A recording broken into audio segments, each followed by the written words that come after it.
Hi friends, मैं आकांक्षा शर्मा जी की with आकांक्षा में आपका स्वागत करती हूँ। फ्रेंड्स, आज हम बालक से संबंधित बहुत सारे इंपॉर्टेंट फैक्ट पढ़ने वाले हैं। बहुत अच्छे एमसीक्यू हैं ये। पिछली बार की महिला सुपरवाइज़र के पेपर में भी आ चुके हैं और उन्हीं से ही रिलेट करके ये क्वेश्चन तैयार किए गए हैं। बहुत ही शानदार है। लास्ट तक एक एक क्वेश्चन को देखिएगा और समझिएगा। आपके बहुत सारे फैक्ट यहीं से तैयार हो जाएंगे। एक एक प्रश्न से आपके एक्स्ट्रा भी फैक्ट तैयार हो जाएंगे। कल भी मैंने एक वीडियो बनाया था, इसी टॉपिक का ही बनाया था, जिसमें मैंने नवजात से संबंधित क्वेश्चन करवाए थे। नवजात से संबंधित जितने भी फैक्ट थे, सहसावस्था से संबंधित जितने भी फैक्ट थे, वो मैंने आपको वहाँ पे करवाए थे, जो हमारा A57 वीडियो था। ये वाला जो वीडियो है, इस सीरीज़ का नाम है A58। हमारी ए सीरीज़ चल रही है सुपरवाइज़र के लिए। अगर आप ए सीरीज़ ही कंप्लीट देख लेंगे ना, तो आपका 70 से 80% कंप्लीट हो जाएगा। सारे इंपॉर्टेंट फैक्ट बहुत ईजी वे में मैंने वहाँ पे समझा दिए हैं।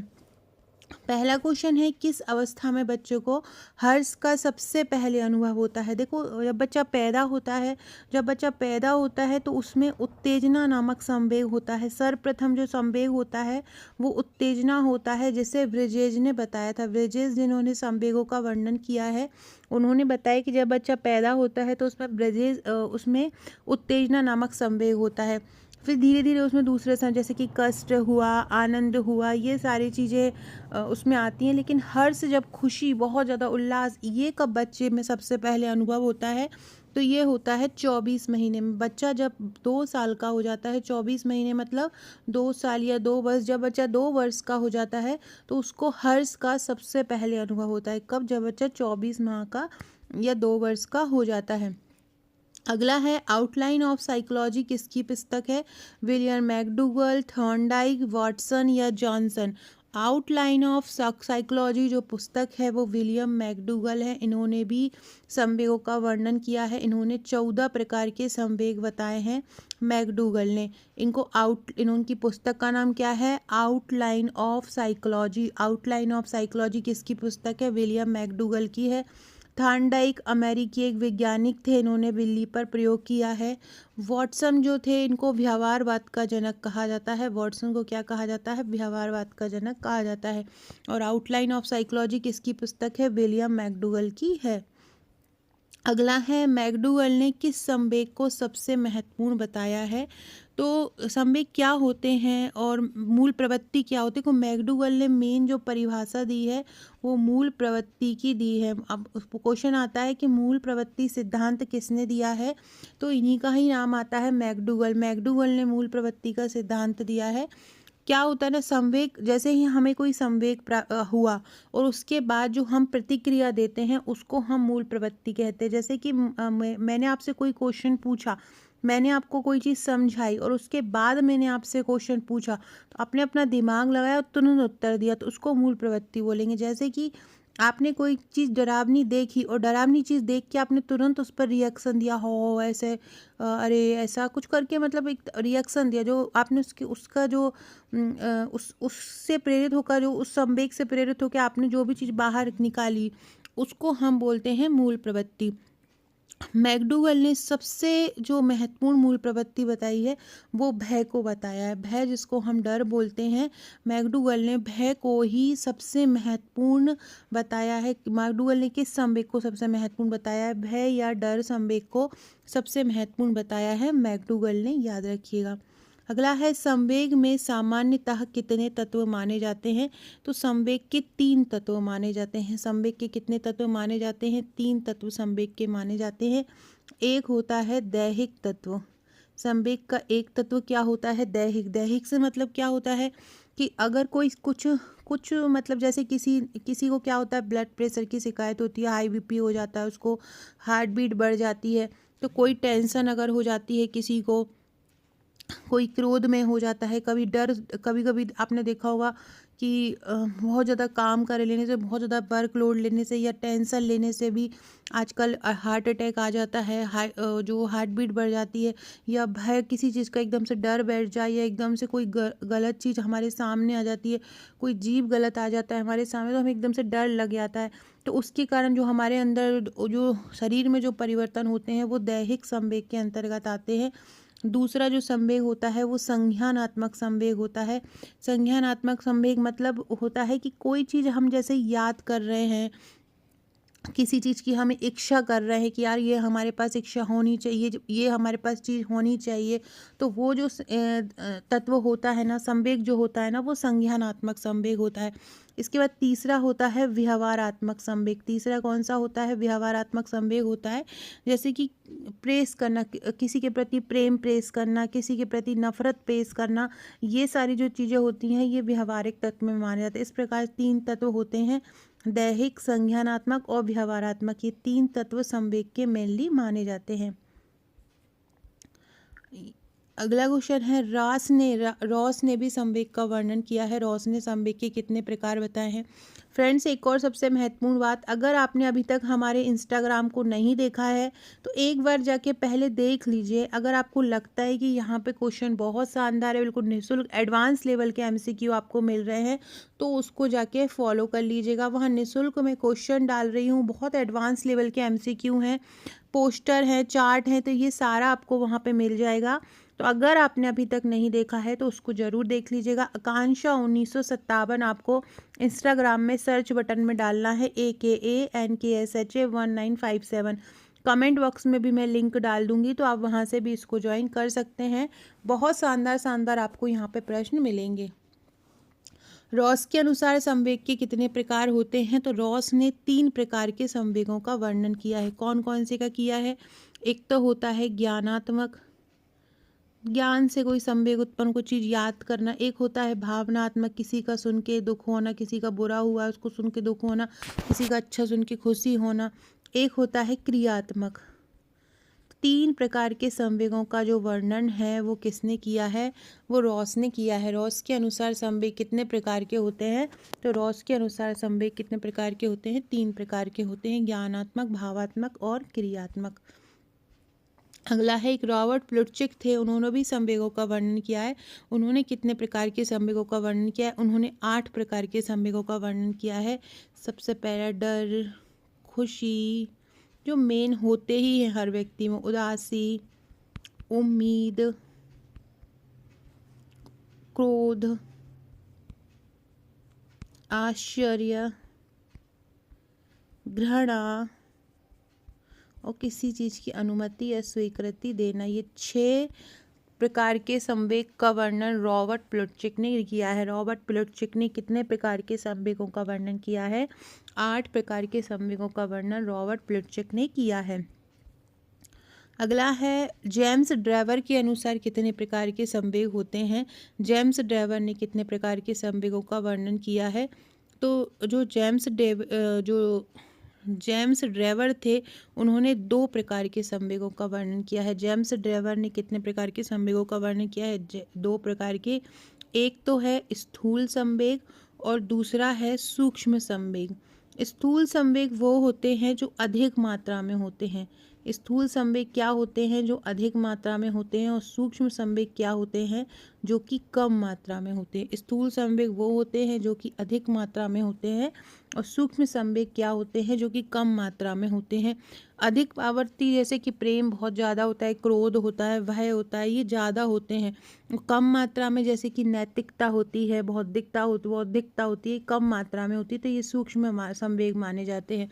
तो इस प्रकार ड्राइवर के अनुसार कितने प्रकार के संवेग होते हैं? 2 प्रकार के संवेग होते हैं। अगला है, किस अवस्था को संवेग के तीव्र विस्फोट की अवस्था कहा जाता है? किशोर अवस्था को कहा जाता है। इसको तूफानी काल भी कहा जाता है, जो कि हॉल ने बोला है। तूफानी काल भी बोला जाता है, और इसको संवेग के तीव्र विस्फोट की अवस्था भी कहा जाता है। अगला क्वेश्चन है, किसने कहा कि काम नामक संवेग किशोर को सर्वाधिक प्रभावित करता है? काम नामक जो संवेग है वो किशोरों को सर्वाधिक प्रभावित करता है, ये किसने कहा है? तो ये BN झा ने कहा है। जो कामुक चीज़ें होती हैं वो किशोरों को सबसे ज़्यादा प्रभावित करती हैं। किसने कहा है? ये BN झा ने कहा है कि जो कामुक संवेग है वो किशोरों को अधिक प्रभावित करता है। इम्पॉर्टेंट क्वेश्चन है, याद रखिएगा। मेरे फ्रेंड्स, आपके लिए क्वेश्चन है कि जो पियाजे थे, इन्होंने अपने जो संज्ञानात्मक विकास की कितनी अवस्थाओं का वर्णन किया है? पियाजे ने संज्ञानात्मक विकास की कितनी अवस्थाओं का वर्णन किया है? ये आपके लिए क्वेश्चन है। सबसे पहले सारे लोग वीडियो को लाइक कर दीजिएगा जिनको मेरे वीडियोस पसंद आते हैं। सारे लोग जो भी वीडियो देखते हैं और जिनको पसंद आती कमेंट ज़रूर किया कीजिए। पता रहता है मुझे कि कमेंट कौन कौन कर रहा है, नाम याद रहता है, तो सारे लोग कमेंट ज़रूर किया कीजिए और सारे लोग लाइक भी किया कीजिए वीडियो को और अपने ग्रुप में शेयर भी किया कीजिए। अब आपको ये क्वेश्चन मुझे बताना है कि जो पियाजे थे उन्होंने संज्ञानात्मक विकास की कितनी अवस्थाएं बताई हैं। संज्ञानात्मक विकास की पियाजे ने कितनी अवस्था बताई हैं, ये आप लोगों को मुझे कमेंट करके बताना है। अगला है, किस अवस्था को वैचारिक क्रिया की अवस्था कहा जाता है। वैचारिक क्रिया की अवस्था किसको कहा जाता है? बाल अवस्था को कहा जाता है। बाल अवस्था जो है वो वैचारिक क्रिया की अवस्था होती है, क्योंकि इसमें बच्चा विचारों में ही लीन होता है, तो इस अवस्था को वैचारिक क्रिया की अवस्था कहते हैं। किसको कहते हैं वैचारिक क्रिया की अवस्था? बा से वैचारिक, वा से बालक, तो वैचारिक क्रिया की अवस्था किसको कहते हैं? बाल अवस्था को कहते हैं। किस अवस्था को मूर्त संक्रियात्मक अवस्था कहते हैं, मूर्त चिंतन की अवस्था कहते हैं और गंदी अवस्था भी कहा जाता है। देखो, पूर्व जो संवेदी अवस्था होती है वो कब तक रहती है? 0 से 2 वर्ष तक रहती है। पूर्व संक्रियात्मक अवस्था 2 से 7 वर्ष तक रहती है और जो मूर्त संक्रियात्मक अवस्था होती है वो 7 से 11 वर्ष होती है पियाजे के अनुसार। तो ये जो 7 से 11 वर्ष की जो आयु है इसको ही हम मूर्त संक्रियात्मक वर्ष, जो चीज़ है उसको ही सही मान लेना, उसको ही उसी के बारे में चिंतन करना, उसको गंदी अवस्था भी कहा जाता है। ये कौन सी अवस्था होती है? बाल अवस्था होती है। इसको मूर्त संक्रियात्मक अवस्था, मूर्त चिंतन की अवस्था और गंदी अवस्था कहा जाता है। अगला है, किस अवस्था को जीवन का अनोखा काल, खेल की अवस्था, स्फूर्ति अवस्था, टोली अवस्था कहा जाता है। स्फूर्ति बाल अवस्था में बहुत ज़्यादा रहती है, खेलते भी हम बाल अवस्था में ही हैं, जीवन का सबसे अनोखा काल भी बाल अवस्था ही है, तो इसका आंसर क्या हो जाएगा? बाल अवस्था हो जाएगा। बाल अवस्था को जीवन का अनोखा काल, खेल की अवस्था, स्फूर्ति अवस्था और टोली अवस्था कहते हैं। अगला है, किसने कहा कि जो बाल्यावस्था है वो प्रतिद्वंदात्मक समाजीकरण का काल है? किसने कहा है ये? तो ये किलपैट्रिक ने कहा है। किसने कहा है? किलपैट्रिक ने कहा है कि जो बाल्यावस्था है वो प्रतिद्वंदात्मक समाजीकरण का काल है। क्या है? प्रतिद्वंदात्मक समाजीकरण का काल है। किसने कहा है? किलपैट्रिक ने कहा है। किसने कहा कि शायद ही ऐसा कोई खेल हो जिसे 2 वर्ष का बालक ना खेला हो? ये किसने कहा है? तो ये बोला है स्टेंग ने। स्टेंग ने बोला है कि कोई भी ऐसा खेल नहीं है जिसे 2 वर्ष के बालक ने नहीं खेला हो। किसने कहा कि बाल्यावस्था काम की प्रसूता अवस्था है? इस प्रकार के जो क्वेश्चन है ना वो फ्राइड ही बोलते हैं। कामुक वाले जो चीज़ें हैं, काम वाली जो बातें हैं वो सब कौन ने बोलते हैं? फ्राइड ही बोलते हैं। तो इन्होंने ही बोला है कि बाल्यावस्था काम की प्रसूता अवस्था है। किस अवस्था में चोरी और झूठ बोलने की आदत विकसित होती है? बाल अवस्था में चोरी और झूठ बोलने की आदत विकसित होती है। कब होती है? बाल अवस्था में होती है।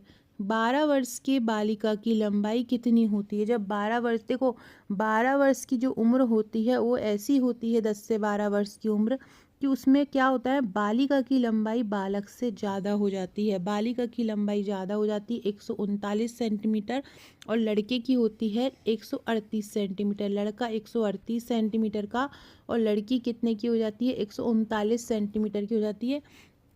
बालक अवस्था यही एक अवस्था होती है 10 से 12 साल की, जिस समय लड़का जो होता है वो लड़की से छोटा होता है और लड़की बड़ी होती है। 138 और 139 तक। अब अगर आपसे बालक की लंबाई पूछे, कोई उम्र नहीं दे, तो आपका उत्तर 148 से 139 होगा, याद रखिएगा। अगला है, हर वर्ष बालक की लंबाई में कितनी वृद्धि होती है? हर साल बालक की जो लंबाई है वो कितना बढ़ता है?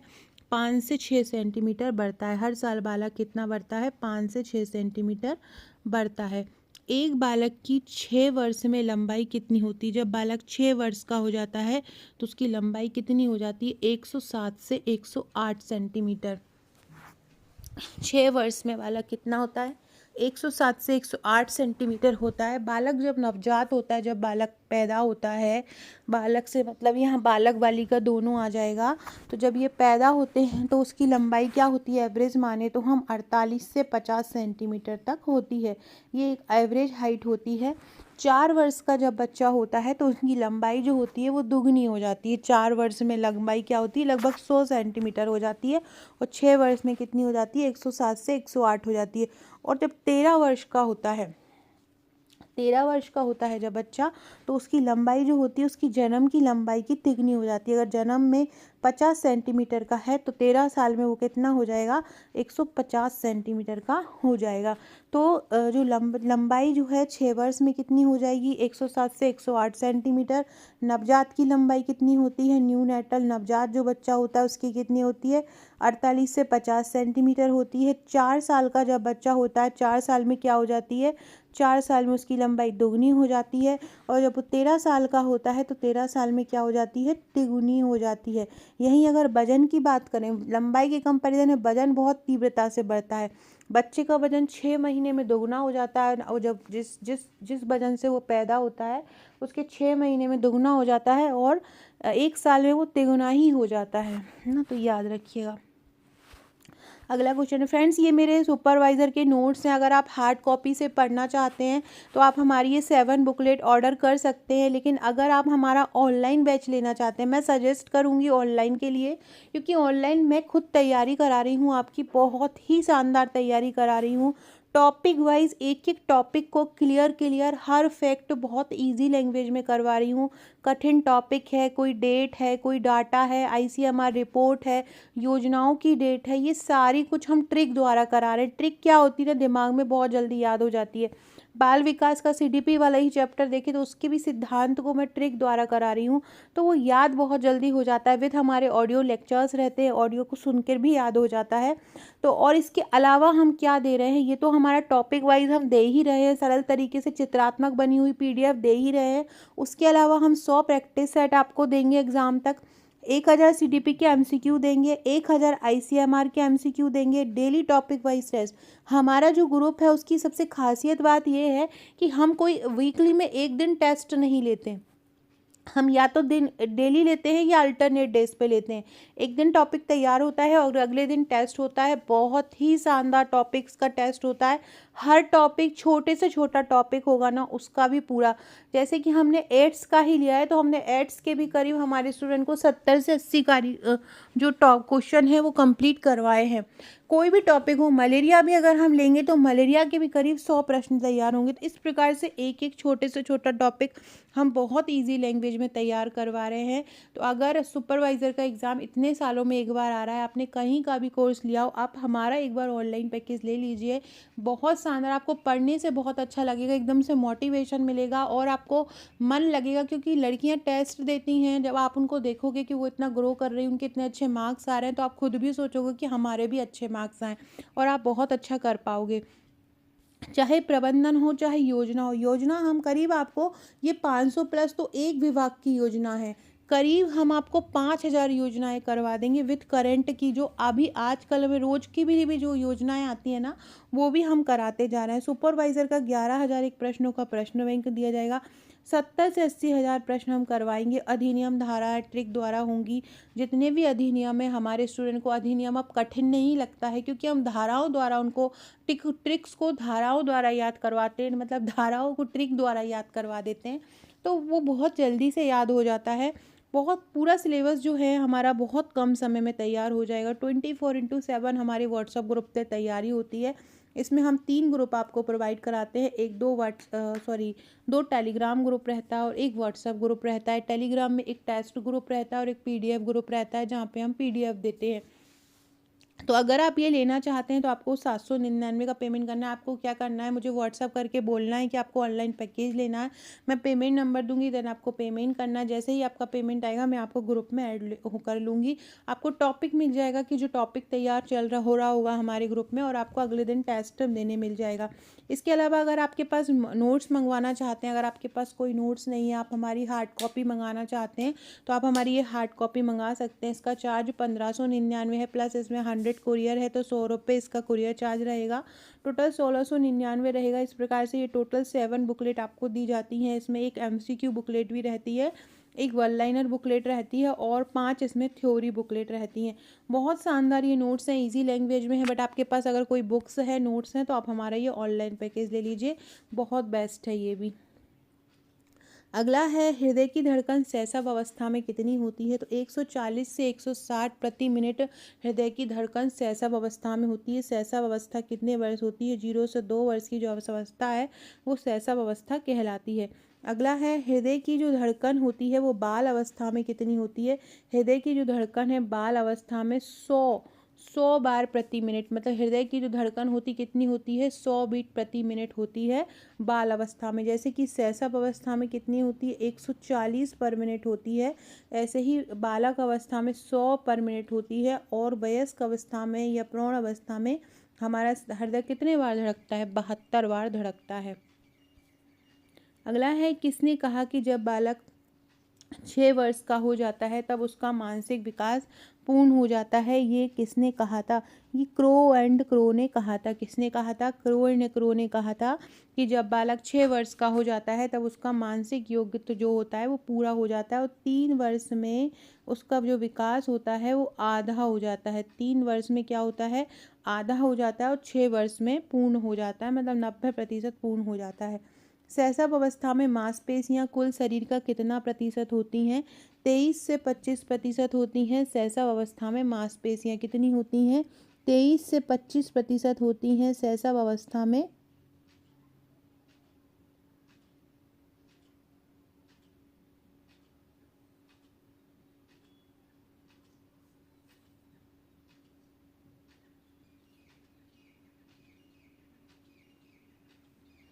तो शैशव अवस्था में मांसपेशियां कितना प्रतिशत होती हैं? 23 से 25% होती हैं।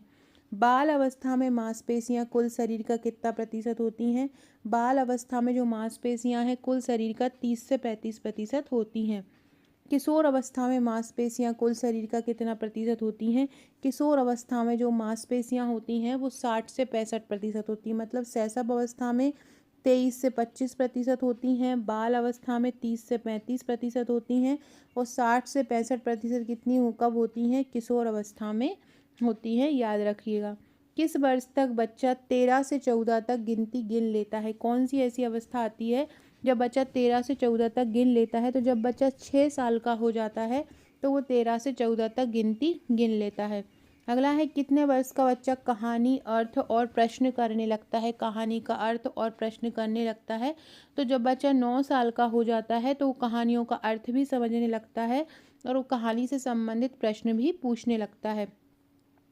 अगला है किस वर्ष तक बालक समय, दिनांक,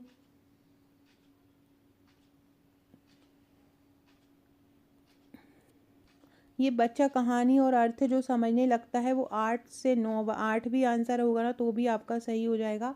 8 वर्ष का बच्चा भी जो होता है कहानी का अर्थ और प्रश्न करने लगता है।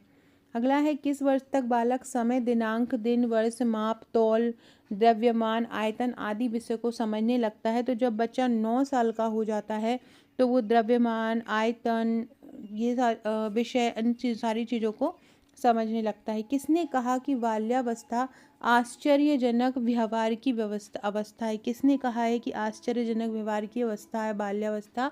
ये रेडिल ने कहा है। किसने कहा है? रेडिल ने कहा है कि बाल्यावस्था आश्चर्यजनक व्यवहार की अवस्था है। बाल्यावस्था बिना उद्देश्य के भटकने की अवस्था है। ये किसने कहा है? तो बाल्यावस्था बिना उद्देश्य के भटकने की अवस्था है, ये रेडिल ने,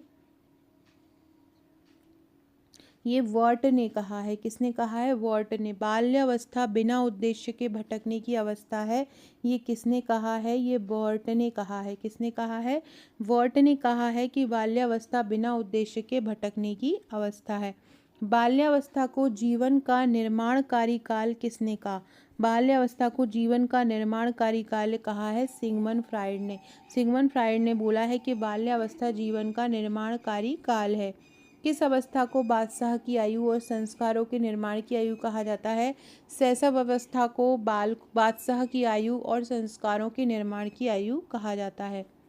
किस अवस्था को जीववाद की अवस्था कहा जाता है? जो जीववाद की अवस्था होती है वो शिशु शैशव अवस्था को ही कहा जाता है, क्योंकि बच्चा क्या होता है खिलौनों में ही जीवन समझने लगता है। जो उनके डॉल होते हैं, उनके खिलौने होते हैं, उन्हीं की शादी कराता है। मतलब वो सोचता है जो नॉर्मल जीवन में हो रहा है, जो देखते हैं वो उनके खिलौनों के साथ भी करने की कोशिश करते हैं, क्योंकि वो उसको जीवित समझते हैं। अगला है किस अवस्था को वक्की अवस्था कहते हैं। वक्की अवस्था शैशव अवस्था को कहते हैं। क्या होती है ये वक्की अवस्था, इसमें क्या होता है, बच्चा जो होता है ना बोलता ही रहता है पूरे टाइम। आपने देखा होगा बच्चे को किसी की ज़रूरत नहीं है तो वो अपने आप ही खेल खिलाता रहता है, बोलते रहते हैं, उसको बोलते हैं हम वक्की अवस्था। जरूर बोलते रहना पूरे टाइम। किस अवस्था को नामकरण अवस्था बोलते हैं। शैशव अवस्था को बोलते हैं। किसने शैशव अवस्था को नामकरण अवस्था कहा है। पियाजे ने कहा है। किसने कहा है, पियाजे ने शैशव अवस्था को नामकरण अवस्था कहा है। किसने कहा है कि शिशु जो है वो अर्ध स्वप्न में रहता है। किसने कहा है कि शिशु जो है अर्ध स्वप्न में रहता है। ये शिशु अर्ध स्वप्न में रहता है, ये थॉर्नडाइक ने कहा है। किसने कहा है, थॉर्नडाइक ने कहा है कि शिशु अर्ध स्वप्न में रहता है। फ्रेंड्स ये मेरा नंबर है, इस पर आप मुझे व्हाट्सएप कर सकते हैं 6260190944। इसके अलावा डिस्क्रिप्शन बॉक्स में भी आपको मेरे WhatsApp, Telegram, Facebook, Twitter, Insta का लिंक मिल जाएगा। हमारे सुपरवाइज़र के लिए प्रैक्टिस सेट भी बहुत सारे मैंने करवा दिए हैं। प्रैक्टिस सेट सीरीज़ के नाम से, सुपरवाइज़र प्रैक्टिस सीरीज़ के नाम से प्लेलिस्ट में आपको मिल जाएंगे। लगभग 23 प्रैक्टिस सेट में करवा चुकी हूँ। साथ में ये हमारी जो ए सीरीज़ है इसके 58 वीडियो में करवा चुकी, मतलब 57 वीडियो है, ये 58वां है वो और जो मेन वीडियो है उसको मैंने पिन कर दिया है डिस्क्रिप्शन बॉक्स में, तो उनको आप देख सकते हैं। अगला है शैशव अवस्था में सीखने की तीव्रता अधिक होती है, ये किसने कहा है, तो ये कहा है वॉटसन ने। वॉटसन ने कहा है कि शैशव अवस्था में बहुत जल्दी सीख सकते हैं, इस समय तीव्रता अधिक होती है। अगला है शैशव अवस्था में सजीवता का गुण पाया जाता है, ये किसने कहा है, ये कुप्पुस्वामी ने कहा है। किसने कहा है, कुप्पुस्वामी ने कहा है कि शैशव अवस्था में सजीवता का गुण पाया जाता है। अगला क्वेश्चन है बालक का मस्तिष्क एक कोरी स्लेट है, ये किसने कहा। देखो इसको लॉक ने भी कहा है, प्लेटो ने भी कहा है, तो उपरोक्त दोनों आ जाएगा। लेकिन अगर ये उपरोक्त दोनों नहीं आए और आपसे क्वेश्चन आ जाए क्या होगा, तो इसका आंसर फिर लॉक लगा के आइएगा। अगला है स्व केंद्रित अवस्था कब तक होती है। कब तक स्व केंद्रित अवस्था मानते हैं, 3 से 6 वर्ष तक का जो बालक होता है वो स्व केंद्रित अवस्था वाला होता है। कितना, 3 से 6 वर्ष का। सृजनात्मकता जो होती है वो सदैव कैसी होती है, वो रचनात्मक होती है। सृजनात्मकता सदैव कैसी होती है, सृजनात्मकता सदैव रचनात्मक होती है। बालक का मन एक खाली स्लेट या टैबुला रासा है, ये भी पूछ सकते हैं, ये टैबुला रासा किसने कहा है। तो यहाँ मैंने कहा था जब उपरोक्त दोनों नहीं हो तो जॉन लॉक आंसर आ जाएगा। उपरोक्त दोनों नहीं होंगे तो क्या आ जाएगा, जॉन लॉक आंसर आ जाएगा। बालक का मन एक खाली स्लेट या टैबुला है रासा है, ये किसने कहा है, जॉन लॉक ने कहा है। जॉन लॉक को अनुभववाद का संस्थापक भी कहा जाता है। ये आपसे पूछ सकते हैं कि अनुभववाद का संस्थापक किसको कहा जाता है, तो अनुभववाद का संस्थापक इन्हीं को ही कहा जाता है, जॉन लॉक को। लॉक कभी भी एक कमरे में लॉक हो जाओ, उसके बाद अनुभव आप करोगे तो कोई भी चीज़ का अनुभव आपको नहीं मिलेगा। अनुभव समाज में रह के ही मिलेगा। ऐसे करके आप रिलेट करके याद कर सकते हो। शिक्षा एक त्रिध्रुवीय प्रक्रिया है, किसने कहा है, जॉन डीवी ने कहा है। शिक्षा जो है वो एक त्रिध्रुवीय प्रक्रिया है, किसने कहा है, जॉन डीवी ने कहा है। सो फ्रेंड्स ये था हमारा आज का वीडियो। फ्रेंड्स अगर आप एमपीपीएससी प्रीलिम्स की तैयारी कर रहे हैं तो आप हमारा ये जुनून बैच ज्वाइन कर सकते हैं। बहुत ही शानदार तैयारी हमारे जुनून बैच में भी हम करवा रहे हैं। जिसको भी वीडियो अच्छा लग रहा है मेरा तो लाइक ज़रूर कर दिएगा, वीडियो को शेयर कीजिएगा। Okay friends, thank you.